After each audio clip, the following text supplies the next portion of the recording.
Why Museveni's Indian Ocean remarks alarmed Kenya, the Ugandan sensities, and this is the story in detail. Ugandan President Yoweri Kaguta Museveni's recent comments that the Indian Ocean belongs to Uganda have sparked more than jokes and internet memes in Kenya. They also stirred unease about borders, sea access, and the fragile balance that underpins regional trade and security in East Africa. The Ugandan leader has said he was calling for stronger East African security cooperation, not a redrawn coastline. Even so, his language pushed Nairobi to respond and reassure both lawmakers and the public that there will be no clash between the two neighbors. Museveni first raised the issue while campaigning in eastern Uganda. He complained that landlocked states face unfair obstacles when they try to trade or build navies. He urged that Uganda has a natural right to reach the sea and likened landlocked countries to tenants on the top floor of an apartment block who should still share the building's compound. In his words, he said, "Indian Ocean belongs to me. I'm entitled to that ocean." That's what he said. In Kenya, the reaction was instant. Memes, redraws, maps, and comic skits mocked the idea that a landlocked country could claim the sea by analogy. Commentators pointed out that Uganda already benefits from Lake Victoria and other waters. They urged that geography cannot be rewritten through metaphors. Behind the humor lay a more serious concern in Nairobi. Loose talk about entitlement to the ocean could chip away a hard-won understanding over borders and transit rights. The region has a record of sharp disputes over small pieces of territory, including the Mijingo Island row on Lake Victoria, that once brought Kenyan and Ugandan security forces close to confrontation. Kenya's port of Mombasa is a vital gateway for Uganda's imports and exports, and frictions over access to the surface whenever trade or fuel policies shift. Uganda's recent decision to let the state-owned Uganda National Oil Company import fuel directly from refineries abroad, bypassing Kenya's intermediaries, added an economic edge to these anxieties.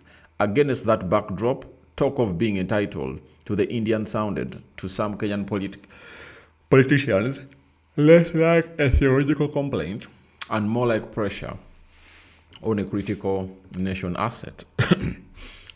Even when he framed the remarks as a call of fairness, they touched a raw nerve on the issue of sovereignty. Kenya's Prime Minister, Secretary and Foreign Affairs, Mudavadi, quickly stepped into the debate, addressing lawmakers in Kenya. He said Kenya has never blocked Uganda or any other landlocked country neighbor from using its territory to reach the sea and could not change the policy. Mudavadi told Parliament and Kenya had no intention of going to war with Uganda and would continue to provide safe passage for goods in line with international and African Union obligations. He also warned the speculative or provocative statements could inflame public opinion or be misread as threats, and urged leaders to choose their words wisely. His remarks aimed to reassure domestic and regional audiences that Nairobi remains committed to diplomacy even as Kenyan rhetoric grows sharper. Museveni has since tried to reframe the controversy. After talks with Mudavadi, he said his comments did not amount to a territorial claim on Kenyans or Tanzanian coastline. Instead, he said he wanted to highlight what he sees as weak collective security planning in the East African community. You understand? Uganda has its own military, Kenya has its own, and bloc has no joint naval strategy for the shared coastline. Museveni urged the global powers such as the United States, Russia, China, and India combine advanced space, technology, and naval capabilities. At the same time, African states remain divided and therefore vulnerable. He presented political federation and closer defense integration on his real goal. He said a unified East Africa would be better placed to defend common interests, including the marine corridors. Now, what does the law of the sea versus ownership claims say? International law offers some support for Museveni's core grievances, but not for the language of entitlement. Under the United Nations Convention of Law of the Sea, landlocked states have the right to access and use the sea for international trade, and coastal neighbors must allow freedom of transit. For Uganda, Rwanda, South Sudan, and Burundi, that framework means Kenya and Tanzania should provide routes to ports such as Mombasa, Dar es Salaam, subject to practical agreements on tariffs and customs. However, these rights stop short of owning coastal territory or exercising sovereignty over another state's shoreline. Legal experts say the distinction matters.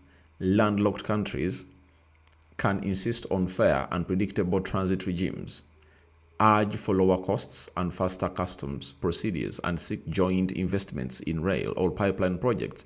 They cannot, under UNCLOS, claim someone's LC as their own, Now, the wider debate comes in through. Museveni's remarks tap into wider East African debate about how to balance landlocked economies' frustrations with coastal states' control over key checkpoints. Ethiopia's push for better sea access to the Red Sea and Gulf of Aden and recurring tensions over port deals in the region show how quickly such questions can escalate if leaders do not manage them carefully. For now, the Ugandan leader insists he's calling for solidarity, not confrontation. Kenyan officials say they remain committed to keeping trade routes open and peaceful, yet the episode shows how a single metaphor about apartments and compounds can reopen all anxieties about borders, resources, and power in the region that still remembers how minor disputes from islands to custom checks can grow into major diplomatic headaches. So, that's what we've gone ahead to obviously getting through from a man known as Museveni Kenya on Indian remarks that Museveni went ahead to make when he was in Mbale. The Ugandan stance it is, way out.